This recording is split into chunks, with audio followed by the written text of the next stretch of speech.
छिंदवाड़ा में कांग्रेस सेवा दल के द्वारा विश्व कैंसर दिवस पर परिचर्चा का आयोजन किया गया। कांग्रेस सेवा दल के पदाधिकारी कार्यकर्ताओं ने आमजन के साथ परिचर्चा की।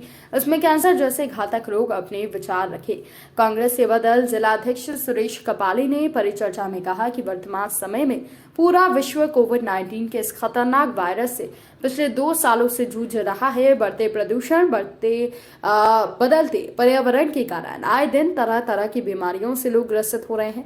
कैंसर जानलेवा बीमारी अधिकांश धूम्रपान, तंबाकू के सेवन के कारण, अन्य कारणों से कैंसर होता है। इस बीमारी से लोगों को जागरूक करने के लिए देश भर में कैंसर दिवस मनाया जाता है। कैंसर दिवस, वर्ल्ड कैंसर डे पर संगोष्ठी का आयोजन किया गया, जिसका लोगों में अवेयरनेस लाने के लिए हमने ये प्रोग्राम आयोजित किया, जिसमें हमारे सभी वक्ताओं ने अपने अपने विचार रखे। वर्ल्ड कैंसर डे 1993 में सबसे पहले जिनेवा में मनाया गया और इंडिया में 2000 में मनाया गया। कैंसर एक गांठ के रूप में शरीर में होता है, जिसमें कि एक जो ट्यूमर पहले एक होता है, जिसको हम अगर लापरवाही करते हैं, इसका ध्यान नहीं देते, तो आगे चलकर कैंसर हो जाता है। लेकिन हर गांठ कैंसर नहीं होती, इसलिए सबसे पहले अगर किसी को गांठ हो रही है तो डॉक्टर को अपना चेकअप ज़रूर करवाएं। इसके अलावा अगर कैंसर अलग अलग शरीर में अलग अलग प्रकार से होता है, जिसमें कि हम ब्रेस्ट कैंसर या यूटेरस का अगर कैंसर होता है तो उस ऑर्गन्स को हम रिमूव कर देते हैं तो पेशेंट ठीक हो जाता है। इसके लिए हम 2 प्रकार से टेस्ट करते हैं। अगर किसी को शरीर में गांठ है तो हम उसके लिए FNAC करके टेस्ट करते हैं, और अगर शरीर के दूसरे भाग में किसी को डिस्मेनर्जी के लंबे समय से प्रॉब्लम है, ठीक नहीं हो रहा है, हमको डाउट है, तो उसके लिए हम पेप स्मेयर बनाकर एक टेस्ट करते हैं। किन कारणों से होता है, तो ये लंबे जो तंबाकू गुटखे का लंबे समय तक सेवन करते हैं, अपने आहार विहार में परिवर्तन करते हैं, डब्बाबंद भोजन का प्रयोग करते हैं, भोजन को में कलर वाले भोजन का ज़्यादा प्रयोग करते हैं, मिठाइयाँ वगैरह जो कलर लगी हुई होती हैं, जायकेदार चीज़ें खाना, चाय वगैरह का अधिक सेवन करना, पानी कम पीना, इन वजह से हो जाता है। लंबे समय तक चिमनियों वाले जो कारखाने हैं उसमें काम करना, और उनका लंग्स कैंसर होता है। इन सब चीज़ों के लिए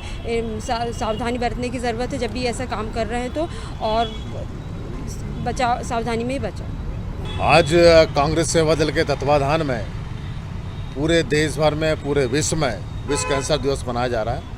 और विश्व कैंसर दिवस मनाने का मूल उद्देश्य होता है कि जो कैंसर के प्रति हमारे लोगों के बीच में जागरूकता का अभाव है, उस जागरूकता के लोगों को लाने का मुख्य हमारा कारण है कि लोग कहते हैं कि जिसको कैंसर हो गया तो अगर उनको छू ले तो कैंसर हो जाएगा। ये सारी गलतफहमियां जो लोगों के बीच में है, उसको दूर करने का काम है। यहाँ पे परिचर्चा में यह भी बताया गया कि कैंसर होने के कारण क्या है। उसमें मूल कारण ये निकल के आया कि जो धूम्रपान हम करते हैं और हमारी फिजिकल एक्टिविटीज़ नहीं है, हम साफ़ सफाई से नहीं रहते, या हमारा स्वास्थ्य खराब है, या फिर हमारा खराब भोजन है, ये नैतिक चीज़ें जो छोटी छोटी हैं, इन चीज़ों को अगर हम जागरूक रहें इन चीज़ों के प्रति, तो कैंसर जैसी बीमारियों को हम दूर कर सकते हैं। कैंसर एक महामारी है। अगर किसी व्यक्ति को कैंसर हो जाता है तो आदमी अपने आप में इतना हलाकान और परेशान हो जाता है। ये भी कहते हैं कि जिस आदमी को कैंसर हो गया उसकी मृत्यु तय हो गई। ऐसी बड़ी बीमारी के प्रति आज जागरूकता बहुत ज़रूरी है। इसलिए कांग्रेस सेवा दल ने जिले भर में एक कार्यक्रम का आयोजन किया है कि हम कैंसर के प्रति जागरूक हो, इस बीमारी के लक्षणों के प्रति जागरूक हो, ताकि कैंसर जैसी बीमारी को रोका जा सके। इसलिए आज ये परिचर्चा का आयोजन हम लोगों ने किया। आप सब उपस्थित हुए इसके लिए धन्यवाद। Rabindranath Tagore University, formerly known as ISECT University, the pioneers in skill development with focus on creating industry-ready professionals. Join India's premier skill-based university, Rabindranath Tagore University.